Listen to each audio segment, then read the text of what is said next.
The first myth is that it's best to train your biceps with a supinated grip. For reference, this is a supinated grip, as you would use during a chin-up. This is a pronated grip, as you would use during a pull-up. And this is a neutral or hammer grip, as you would use during, well, a hammer grip chin-up.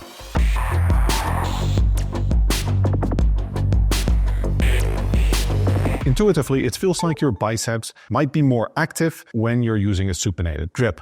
But what you're feeling and what you're seeing is the muscle being bunched up. Supination shortens the biceps. And we actually have multiple studies showing that the biceps grows more when it's trained at longer muscle lengths.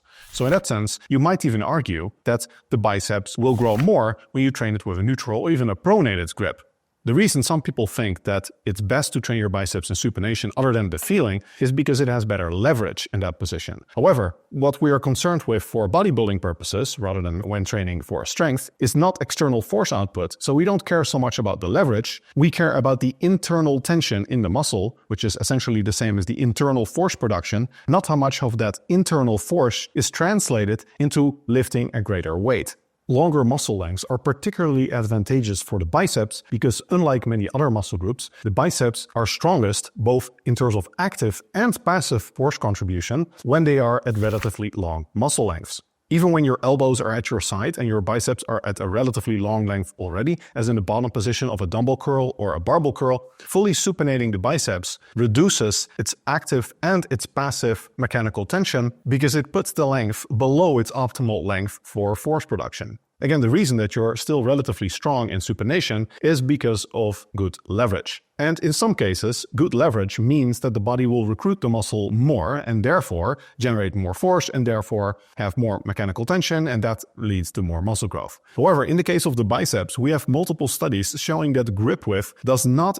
affect biceps recruitment, at least based on electromyography, for pull downs, pull-ups, rows, and biceps curls. So overall, you definitely don't have to just use a supinated grip for all your biceps work. In fact, it could very well be detrimental because you might get greater gains if you use a variety of forearm rotations, including even some pronated work to lengthen the biceps more and really train it at maximal lengths. Myth number 2, you can train your biceps peak.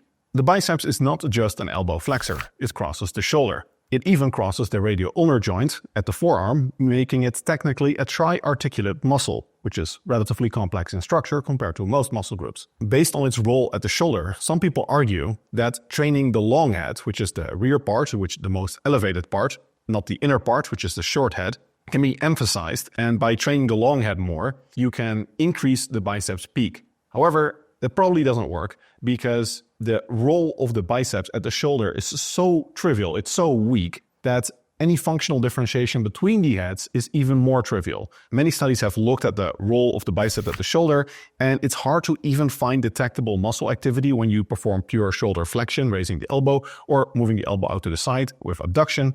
Technically, the biceps engages in both of those movements. It raises the elbow up to the front and out to the side, shoulder flexion and shoulder abduction. But the muscle activity levels are so low and the force production is so low that it's really trivial for the purpose of stimulating robust muscle hypertrophy. And any differentiation between the ends, because the length and the angle of the short and the long head is a little bit different, causing slightly different effects on how much they contribute at various elbow and shoulder positions, is really trivial. In practice, the amount of biceps peak that you have is a function of just 2 factors. 1, your genetics. The shape of your muscle belly, the origin and the insertion point, just the overall shape of the muscle, that is by far the largest determinant of whether you have a big peaking biceps or a more long, elongated, more full biceps. And then second is simply the total muscle size. So the best thing you can do to get bigger biceps peaks is simply just increasing the total muscle size. You just can't emphasize the long head enough to meaningfully change the shape of the muscle belly.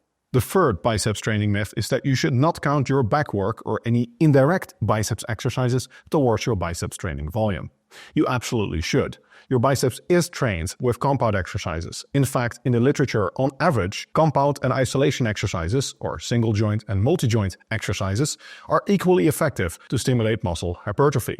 A meta-analysis from 2023 by Rosa et al. Found that indeed, on average, this is the case. However, it depends on the exact exercise. Just because on average compound and isolation exercises are equally effective does not mean that all isolation and compound exercises are equally effective. Some exercises are of course more effective than others, regardless of whether they are an isolation or a compound exercise. For example, chin-ups are probably a really good biceps exercise. The biceps of gymnasts certainly attest to this. However, dumbbell rows are not a great biceps exercise. We have direct research showing that dumbbell rows stimulate about half of the growth of biceps curls. So dumbbell rows should be counted approximately half as biceps training volume. 4 sets of dumbbell rows will count as approximately 2 sets of biceps training volume.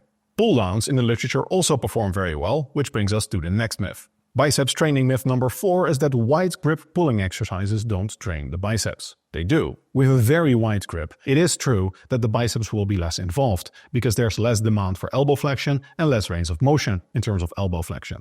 However, when you're using a fixed implement like a barbell or a bar that you do pull-downs on or anything that you grip for pull-ups or chin-ups, you have significant horizontal force production, and this significantly increases the degree to which the biceps can help. By pulling inward into the bar or whatever implement you're holding for a row or a pull-up or a pull-down, it makes it easier, biomechanically speaking, for the back muscles to perform the movement. Let me illustrate how this works with my amazing pain skills.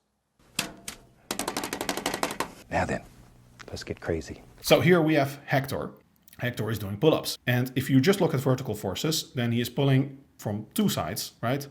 And it's going straight down because that's gravity. Gravity pulls straight down. Now, you wouldn't be able to see how the biceps is involved at all because technically the axis of rotation, the elbow, is directly below the hand. So there's no moment arm for elbow flexion. In reality, what's happening is that the biceps, because the bar is fixed and you cannot move the bar, the biceps is producing a horizontal inward force, which is like this, which means that the total resultant force factor of pulling down on the bar, but also pulling inward into the bar, creates a resultant force factor that goes somewhat like this. And now you see that the moment arm on the elbow is actually positive because it's directly perpendicular to here, the axis of rotation to the resultant force factor. So there is a positive moment arm for elbow flexion. And for the lats, for the shoulder, here we also have a resultant moment arm. If you were only considering vertical forces, it would be longer. You would think that it goes all the way from the shoulder to the elbow, the moment arm on the lats, and in general, the back muscles that are producing shoulder adduction. This tells us 2 things. 1, it explains why the biceps is involved at all. And 2, it means that biceps involvement, horizontal force production from the biceps on the bar, reduces the moment arm for the back muscles, for the lats in particular. So the shoulder adduction moment arm. And that means essentially that the biceps and the back are working synergistically to lift the weight. Now, that sounds super intuitive, right? So one more time quickly to make sure everyone understands. Just looking at vertical forces, there would be no demands on the elbow and the moment arm would be like this. But that's not the case. There is actually some horizontal force this way, which means the resultant force factor goes kind of like this. And there is actually an elbow flexion moment arm and an adduction moment arm like this. So the biceps involvement makes things easier for the lats. So based on the biomechanics, we would expect that when you're using a fixed implement, like a straight bar, not with a dumbbell, the biceps will stay active even when you're using a relatively wide grip. Indeed, based on the limited research that we have, the biceps seems to be well trained by something like wide grip pull-downs. A study by Gentile et al. Found that a pronated wide lat pull-down stimulated as much muscle growth as a supinated grip barbell curl.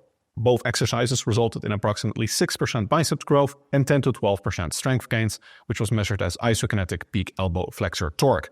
Now, we don't have a lot of research on this, and this is only one study. Moreover, it was conducted by Paulo Gentile, who is a researcher from Brazil that has garnered a bit of a notorious reputation in the exercise science community for his affiliations with Matheus Barbalho, who had a lot of his papers retracted for fraud.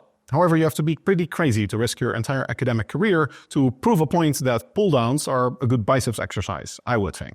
Moreover, we do have another study lending some support to the equivalence of pull-downs and barbell curls for the biceps, indirectly at least based on muscle damage. A study by Pomper-Meyer et al. Found that supinated shoulder-width pull-downs and biceps EZ bar preacher curls stimulate a similar level of muscle damage in the biceps. So overall, this lends further credence to the idea that barbell curls and pull-downs can be equally effective, and even with somewhat wider grips, this may be the case. Alright, let's wrap this up with some practical implications for your training. You don't have to do all of your biceps training with a supinated grip. In fact, you probably shouldn't. There's probably some benefit to using a variety of grips, even some pronated work to stretch the biceps and really emphasize that potential stretch-mediated hypertrophy or long-length mediated hypertrophic effect. Take-home message number 2, don't worry about your biceps peak. It is mostly a function of your genetics and simple total bicep size. However, the shoulder and elbow position do affect how effectively you can train your biceps. Specifically, you want your elbow at your side to lengthen the biceps. Because the biceps is active at the shoulder, even though it's very weak, it does get shortened when you raise the elbow in any direction. So you want your elbow at your side or behind your body when you're doing your biceps training, ideally at least. This will lengthen the biceps, which will increase both active and passive force contribution, which should result in more mechanical tension and therefore more muscle growth. Take-home message number 3. Compound exercises certainly count towards your biceps volume to at least some degree. Some exercises, like dumbbell rows, are not very effective and should only be counted as approximately half towards your total biceps volume, but other exercises like pull-downs, pull-ups, and especially chin-ups are very effective and should definitely be counted fully, even if you're using a relatively wide grip.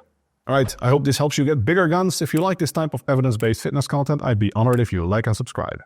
You might be interested in the online Hands-On PT certification course. You'll learn absolutely everything you need to know to get results like these. The link is in the description.